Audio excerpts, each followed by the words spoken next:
Hello everybody, so this is the second video in the Holster Month series, and what in this video I'd like to talk about is choosing a holster, what a holster should be, and what a holster should do.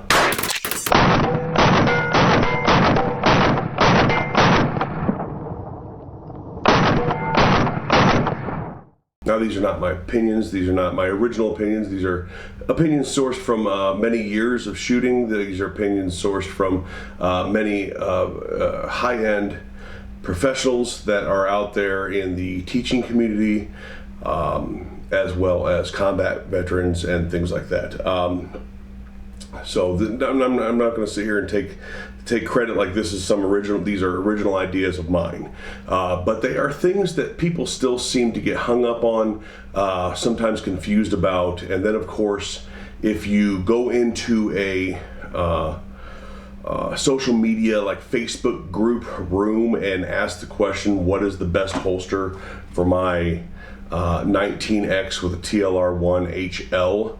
you are going to get everybody else's favorite holster except for the one that you probably need. And that is probably the biggest problem in the holster hunt today. Is it happened on my original video announcing this, is that somebody said, just get a tier 1 concealment, it's the best holster ever, deep throat, it's the best ever. No, it's not the best ever. It's not even close to being the best ever. In fact, I believe them to be highly overpriced, but they are nice holsters and a lot of people like them just because they are ones. I also happen to like this one. I also happen to like this one. I also happen to like this one. And I mean, I have a table full of holsters here that I like, but I'm not going to call them the best for you. And that's what we end up with, is somebody saying, what is the best holster for my 19X with the TLR1 HL? And there will be 100 replies, and not one of them will be somebody asking, what carry position do you want to carry in? Inside or outside the waistband? What have you tried so far? What is your wardrobe like? Are you a big dude? Are you a little woman? What is your normal daily routine? Do you sit a lot? Do you stand a lot? Do you drive a lot? These are all things that matter when picking out a holster. But 99 out of 100 times, they're not taken into consideration when asking when the question is asked on the internet. Now, I'm not going to pretend that I'm going to solve all your holster issues for you today, but we're going to go through again what a holster should be, what it should do, and pros and cons to different types of holsters. So first, what should a holster be? What should it do? The very first thing a holster should do is cover the trigger guard. The most important job of a holster is to safety the weapon. And when safety the weapon is multiple tiered, but first and most important is to cover the trigger guard on both sides, not just one side. Along with safetying the weapon, it should have some sort of retention, whether it is a passive retention or active retention, which we'll get into in a minute. It should have some sort of retention, whether it's a friction retention or this satisfying click that people like so much, or some sort of a button or something like that that you should have to press. And it should hold the gun to your body securely. So if your holster has the equivalent of a pen clip on it, that's not a holster, it's a play toy. This brings us to a couple examples of what aren't holsters. Now, your trigger guard only with a loop on it that ties to your belt is not a holster. It does not hold the gun securely to your body. It is a trigger guard cover away from just shoving the gun into your pants. That's not a holster. Your pants and underwear are not holsters.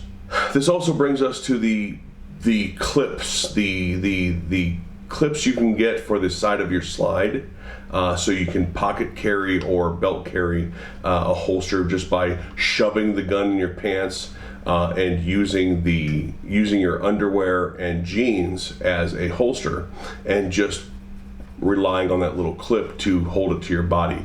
That too is not a holster. These are important things to distinguish because one of the major things behind negligent discharges is unholstering, reholstering. There are many safety factors behind holsters, so this is very important. Now, what else should a holster do? A holster should protect you from the gun and protect the gun from you. This means your body oils, your sweat, things like that, your dead skin, and so on, to not gum up the gun, to not affect the finish, to not do all of the bad things that all of those things you can imagine would do to the finish or function of the firearm. Also, protect you from the gun, meaning all the sharp points and pinch points and things like that, and uncomfortable things that occur with just shoving a gun in your pants. Now, what are a couple other things holsters should do? Holsters should have the gun ready for you to draw. What I mean by that is that when this is in your pants, whether it's an inside or outside the waistband, but when it's on your body, you should be able to get roughly a full grip. Now, I understand that inside the waistband, sometimes you have to do what I just did by putting your thumb over top of the rear sight and drawing the pistol, but I still have that high grip that you should have when unholstering a firearm. A lot of your outside the waistband holsters and duty holsters like this Safariland 6354DO, I grab it and it has a button, but I am already in a full grip when doing so. And a holster should also allow you to reholster. Reholster safely. This is why some of those nylon sock holsters, basically they're just front and back collapsible nylon padded holsters. You have to take the holster out in order to reholster it and then shove it back in your pants. All you're doing is making your underwear and belt thicker by doing that, because it really serves no purpose. They have no retention, they have no real retention, and as far as reholstering, you're not capable of reholstering. Now, with all that said, let's get into some of the holster materials. Now, when talking about holster materials, there are basically different tiers of material, and we'll start with like your Bulldog and Uncle Mike's nylon holsters. Now, I did recently publish a video called "What Your Holster Choice Says About You," and it was comedy. It was supposed to be comedy. It was supposed to be funny, but at this point in time, I'm actually being sort of serious about it. So let's think about your nylon Wonder holster from Uncle Mike's. Uncle Mike's is the only holster manufacturer that can make a gun or make a holster that will fit 376 different guns in this one holster. Anything that claims to be really good at a lot of things is probably good at nothing. And so what you have with nylon is you have a sponge, you have something that will soak up sweat, you have something that soak up water, you have something that creates lint and debris that will get stuck in your gun. You have something that has no structure, right? You have something that relies heavily on stitching. Stitching through cloth is not known as very, very durable stuff. Don't get me wrong, there's plenty of articles of military clothing out there and plate carriers and things like that that have extremely durable stitching in it, but on the average, these nylon style holsters are not one of them. Now, in this case, I have an Uncle Mike's Sidekick size 2. So it's a size 2. It's not a Smith & Wesson revolver holster. It is a size 2. As you can see here, it serves no purpose in covering the trigger, and I have to put that strap over it to have any sort of retention. That strap, of course, being something that can then also get stuck in the trigger when reholstering. Not to mention the fact that these things have been known to curl up especially with a lot of wear and use, that these edges have been known to curl up and get caught in trigger guards and pulling the trigger.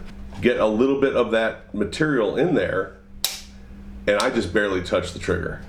I barely touch the trigger when doing that. Get a little bit of that material to get folded up in there, and bam, the gun went off. So that is the problem with nylon holsters. This brings us to leather holsters. I have an example of a leather holster here. And I know some of you that follow the channel a lot are sitting there saying, holy crap, Matt just showed 2 revolvers on his channel. Yes, most people do not know that I have these in my house, but that was a Smith.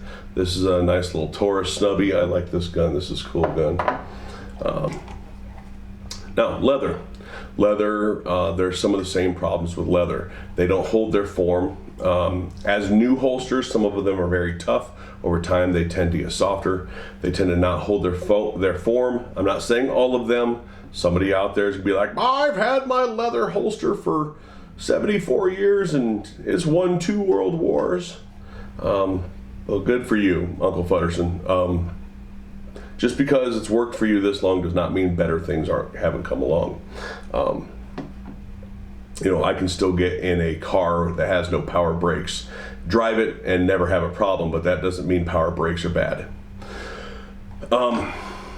Leather holsters tend to soak up water, tend to soak up sweat, causing some of the other problems that nylon holsters have. They also tend to get soft and get stuck in the trigger guard, just like I was talked about before. Many of them have something like this belt that can also get caught up in the trigger guard. And I have noticed, me personally, this is anecdotal, I have noticed that over the years, using many leather holsters in the past, that leather holsters, in my opinion, tend to wear the finish more than a well-built Kydex holster. So use that for what you will. But again, leather holsters rely on stitching when shoving a gun in and out of the holster. Stitching tends to not be the greatest thing to count on. I'm not saying, again, that your holster is a piece of garbage. I'm just stating the facts. So that sums up leather holsters. Did you see how I sort of had to wiggle that in there to get that to reholster? That's a problem. Now this brings us to the next one, which is hybrid holsters. Hybrid holsters are widely popular holsters, and for good reason. They are extremely comfortable holsters. I have a couple of options of them here. Here's an Alien Gear. I have had this this is the first Alien Gear holster. I've had it since it first came out back, almost 10 years ago, whenever that was, back in 07 or something, or not 07, 2012, 2013, but it is traditionally a leather back like this and a Kydex molded front that is then screwed to the leather back somehow through these grommets and fittings. They have generally decent retention. Moving on to a crossbreed for the G43, right? Again, leather back, a little bit different clips, but still a Kydex molded front, and a light bearing crossbreed. This is an outside the waistband or inside the waistband. These two you will see reviews of. I reviewed the Alien Gear 10 years ago or whenever it was that I got it. And as you can see, I still have it.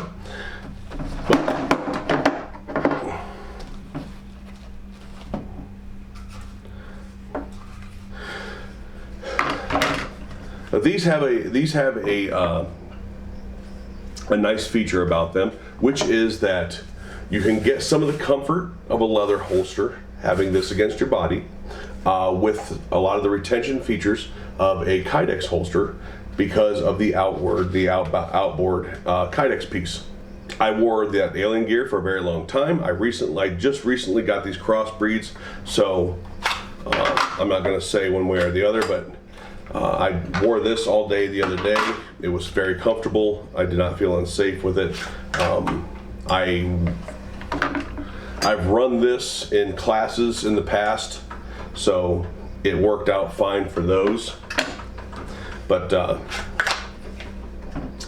yeah, they tend to be comfortable on the body. They have a decent retention. They're very adjustable, as you can see here with the different different positioning for the belt loops. Same goes for this one. The 3 different positions for the belt loops, and you can cant them for how you want the gun to ride. Now, they do have a couple shared issues with leather holsters. They tend to get hot, especially with a wide footprint like this. They tend to be very hot sometimes, depending on where you live and depending on you and your body type and things like that. They tend to soak up sweat, so that's an issue. Anytime leather gets wet and old, it can deform. So there's the possibility that has been said in the past of trigger guard problems with these. I've never witnessed one, but I've heard about them enough that it's fair to warn people about. This may be the perfect holster for you. There are, I would say, many thousands of people that run holsters like this every day and really enjoy them. So I am not going to sit here and tell you that these are bad holsters. The internet might, but the internet is full of experts that watched a YouTube video once. Just remember that. But anyway, that is your standard hybrid holster. Some of them come with neoprene now, some of them come with nylon in the back. Again, pretty standard as leather, but it's going to have a soft back for comfort. It's going to have a hard outside layer being Kydex for retention, and of course the belt goes over top of this whole thing, giving you a touch more retention anyway. So that is the basics of a hybrid holster. Which brings us to probably one of the most popular holster options, which is Kydex holsters. Now, before we get into Kydex holsters, I'd like to take a quick moment to thank our sponsors. Those sponsors being Russia. That's right. This video is brought to you by you, not Russia. This video is brought to you by you. You are the inspiration for me to keep making videos. You are the reason that I keep making videos. It is people like you that enjoy coming and seeing no bullshit reviews, that enjoy coming and seeing no bullshit training videos. I'm not here to pat you on your back, and I'm certainly not here to hold your hand. And for those of you guys who appreciate that, thank you very much. I'm glad you guys keep coming back. I hope you guys enjoy this Russia-sponsored video. And back to Kydex holsters. So Kydex holsters is where you probably find the biggest variety of holsters.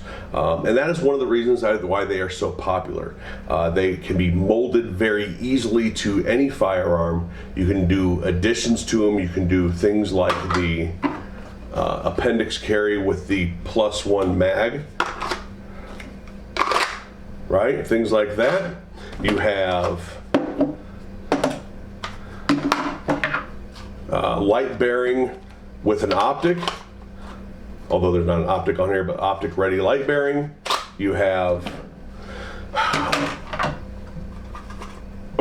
light bearing optic ready with a claw. You have optic ready light bearing without a claw. You have no light, no claw, no optic, standard basic holster. By the way, this is from Harry's holster. It's a great holster. This is one of my oldest Kydex holsters, and I love this thing. You have no light bearing, or no optic, light bearing, no claw. From this one, you have, am I out of options? You have, and then here's another one. You have no light with an optic, with a claw, ambidextrous with this Tulster Oath holster for the G19. And that's just for one size of gun. And you get into the G43 where you have just about as many options. And then you have, again, you have active retention like that versus passive retention, which is this. One of the reasons, just one of many reasons, that the Kydex holster is such a popular holster. So with Kydex holsters, you have basically a moisture barrier between you and the gun. Bonus, you have generally any company, any reasonable company is going to have a full trigger guard, a full barrier between you and the gun. You're going to have a good belt clip, whether it's this style of belt clip, whether it's these two hooks like that, or these two hooks on this one, or these two hooks on this one, or this metal hook. I can keep going. Another different style metal hook. The options are endless, but the point is that you have structure, you have the ability to reholster and unholster reasonably. You have retention, you have protection for the gun, you have protection against the gun coming out, you have trigger guard protection, you have all of these things that a holster should be when it comes to Kydex. Now this brings us to the different types of retention systems. Retention systems being passive retention, which is just the friction of either the Kydex squeeze or maybe something like the trigger guard, versus an active retention, which is where you have a button or latch or hood or something that you have to actuate in order to get the gun out. This generally is a safer option for outside the waistband carry, although there is no evidence that carrying like this outside the waistband is any more dangerous. Now, I've talked about carry positions before on my channel, so I'm going to blow through those real quick. If you're a bigger guy, you might not like appendix carry. This is where I'm trying to help you at this point. I've given you all the different options, gave you mostly the downsides to them because that's really what counts. The upsides is that I can put this on my body, this nylon POS on my body, and carry this gun around. Upside. Downside, everything else about it, right? So I've given you the upsides and downsides to all these different types of holsters. Now, when it comes to carry positions, as a bigger guy, you might not like appendix carry, whether it is in a +1 like this or in a gun only like this. So you may not like the higher end tier 1 concealed that I was recently told just get it because it's great. You know, it might not be the holster for you. You might be happier with a holster like this that you can carry just off to the side or around at 3 o'clock, 3:30. These work well for that. So does something like this, where you can adjust the cant a little bit easier, has the claw, and you can run this like that on your hip. Maybe you drive a lot. If you drive a lot, you may want to consider a shoulder holster. Now, two positions I would actually warn against, in my opinion, is small of the back and cross draw. Small of the back because most confrontations are very close with within arm's reach, and that means you are putting your pistol hand behind your back and basically taking yourself out of the fight for that short amount of time. As soon as your primary hand, this is probably your punching hand to begin with, so you've taken away half of your blocking when it comes to a fist fight, you've taken away half of your offense or all of your offense, because a lot of people can't fight with their offhand, and now you've put it behind your back trying to get your gun. If anybody can do the mental gymnastics to tell me that that's a good idea, please sound off below. We'll have a conversation about it. Not to mention the fact that with it behind your back, most fights end up on the ground. I think the last statistic I read was almost 70% of fights go to the ground. It might have even been more. So that means now you're laying on your gun. These are all problems.